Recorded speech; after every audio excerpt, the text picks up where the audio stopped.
हरि ओम श्री गणेशाय नमः।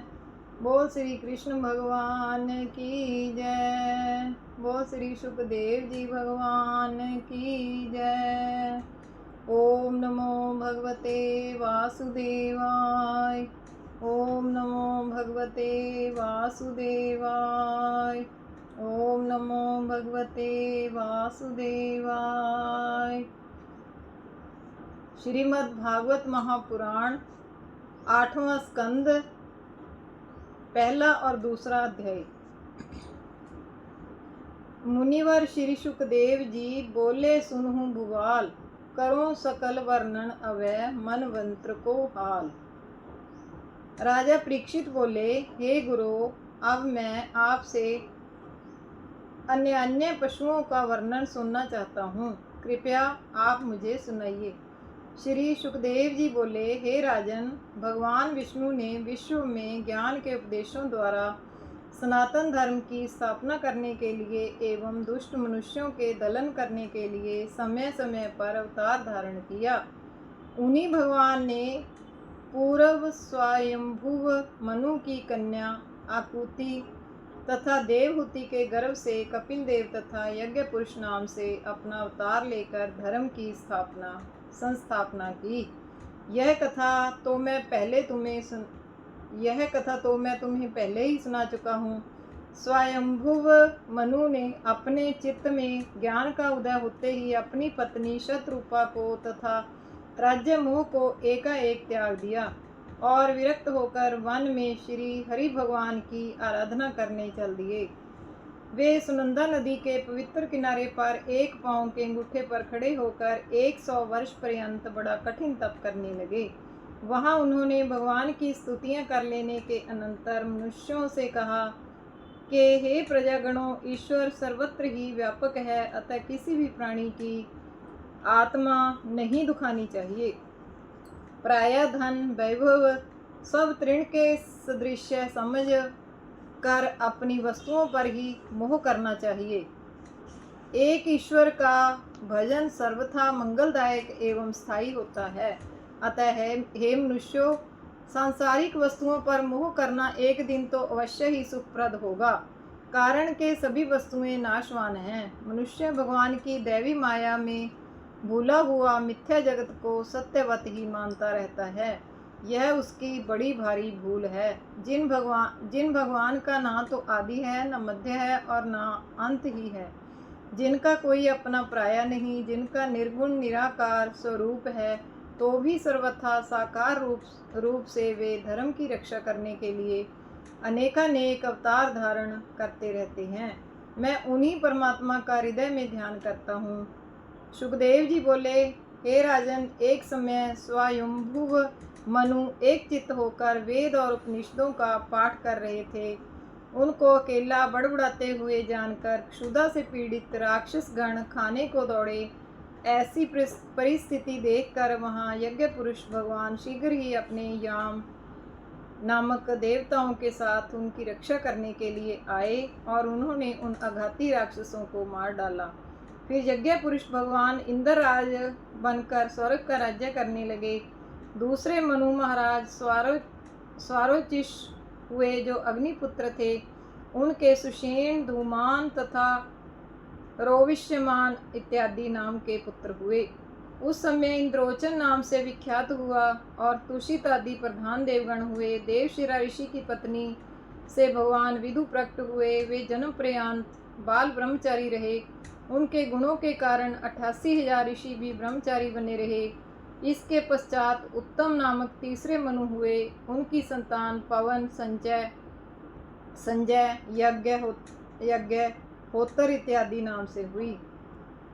उस समय वशिष्ठ जी के पुत्र प्रमद इत्यादि सप्तऋषि बने और तब इंद्र का सत्यजित नाम था और इंद्राणी का नाम सुनिता था।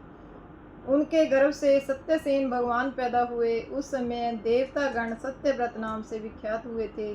भगवान ने इंद्र से शत्रुता रखने वाले यक्ष, राक्षसों आदि का संहार कर दिया।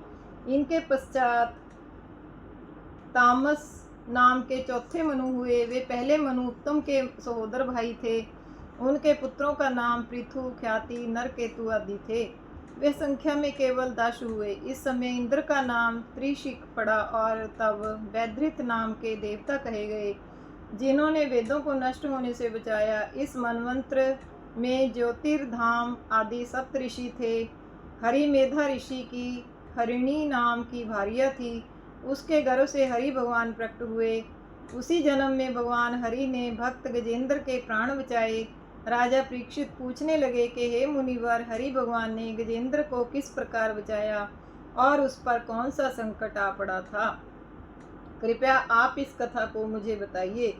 सूत जी कहने लगे, हे ऋषियों, महाराज परीक्षित के पूछने पर श्री सुखदेव जी पुनः इस प्रकार कथा सुनाने लगे। बोल श्री कृष्ण भगवान की जय। दूसरा अध्याय। अब गए अंध अरुग्राह की कथा अनंत पुनीत, सुनहु सभासद ध्यान धई, निज निज मानस जीत। श्री सुखदेव जी बोले, हे राजा परीक्षित, त्रिकूट नामक एक उत्तम पर्वत था जो कि क्षीर सागर के अंतर्गत था। उसकी ऊंचाई 40,000 कोस थी और लंबाई चौड़ाई भी उतनी ही थी। उसकी 3 चोटियां सोने, चांदी और लोहे से मड़ी हुई थीं। उनकी शोभा से समस्त विश्व शोभित हो रहा था। उस पर्वत में अनेक प्रकार के रत्नों तथा धातुओं की खानें थीं और वह अनेक सुंदर वृक्षों से परिपूर्ण था। वहाँ सदैव आकर देवतागण एवं सिद्ध गंधर्व विद्याधर आदि भ्रमण किया करते थे। उस पर्वत में से अनेक निर्मल जल वाली नदियां बहा करती थीं और उसमें अति सुंदर तालाब था जिसमें देवताओं की पत्नियां जल क्रीड़ा किया करती थीं। पर्वत के चारों ओर समुद्र मानो हार रूप बन रहा था। क्षीर समुद्र उस पर्वत तल पर अपनी प्रबल लहरों से टकराता हुआ ऐसा प्रतीत हो रहा था मानो उसके चरणों को ही धो रहा हो। उस पर्वत के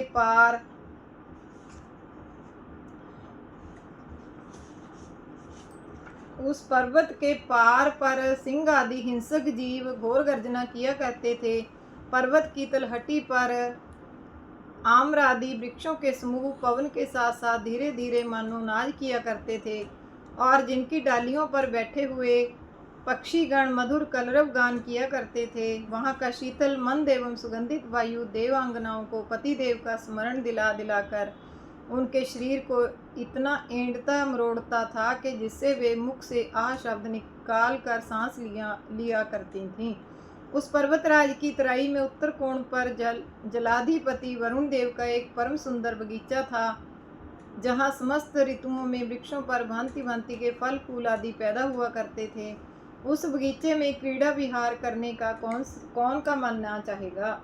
हे राजन, एक दिन की बात है कि त्रिकूट पर्वत के वन में निवास करने वाला एक गजराज अपनी हथनियों के सहित उसी बगीचे की हवा खा रहा था और फिर वह सूर्य की गर्मी के कारण प्यास से व्याकुल होता हुआ जल पीने की इच्छा से अपनी पत्नियों को साथ लेकर पर्वतीय सरोवर की ओर चला। मार्ग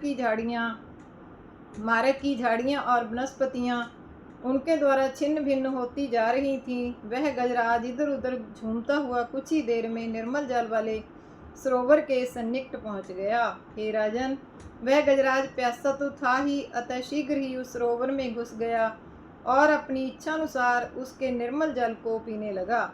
किंतु उस सरोवर में बहुत दिनों से एक महाबलवान ग्राहा मगरमच्छ रहता था।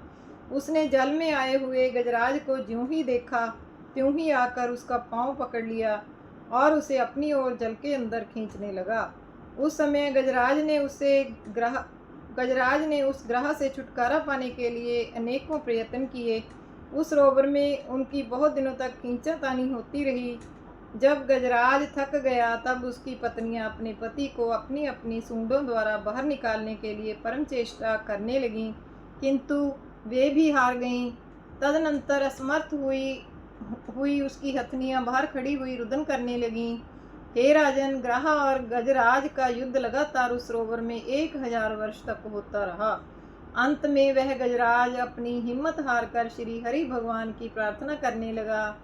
हे राजा युधिष्ठिर, तब वह गजराज हरि भगवान का मन में अनन्य ध्यान करता हुआ बोला, हे दीन दयालो, हे भक्त वत्सल, आप मेरी शीघ्र रक्षा कीजिए। अब मेरी जाति वाले हाथी मेरे प्राण बचा लेने में असमर्थ हैं मुझे तो अब केवल आपका ही भरोसा है। हे दीन रक्षक, अब मेरी रक्षा कीजिए। हे प्रभु, समस्त प्राणियों को आपसे ही बल प्राप्त होता है, अतः इस संकट में सिवाय आपके मेरा कौन हो सकता है। हे दयानिधे, आपका तो यह प्राण अटल है। मुझे जब कोई भक्त जहाँ पर भी याद करता है, बस शीघ्र मैं वहीं पहुँच जाता हूँ और अपने भक्तों की रक्षा करता हूँ। बोल श्री नारायण भगवान की जय। सो क्या वह प्रण आप मेरी बारी आने पर भूल जाएंगे। हे हरे, मुझ शरणापन्ना दास की प्रार्थना पर ध्यान दीजिए। हे कृपा निधे, ग्रह ने मुझे पकड़ा है और मैंने आपका ही सहारा पकड़ा है। यह मुझे खींच रहा है और मैं भक्ति द्वारा आपको अपने पास खींच रहा हूँ।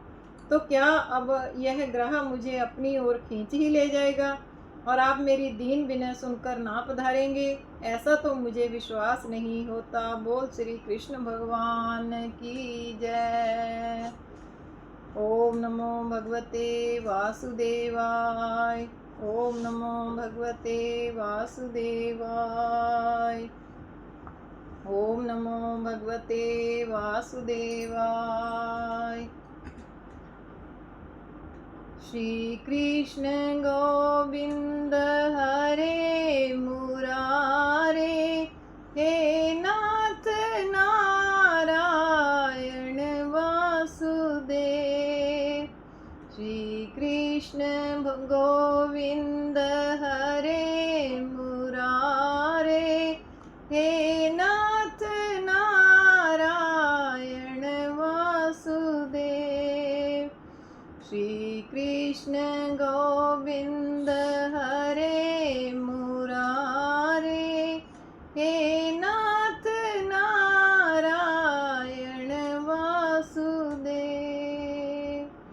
बोल श्री कृष्ण भगवान की जय। बोल श्री सुखदेव जी महाराज की जय। ओम नमो भगवते वासुदेवाय। ओम नमो भगवते वासुदेवाय। ओम नमो भगवते वासुदेवाय।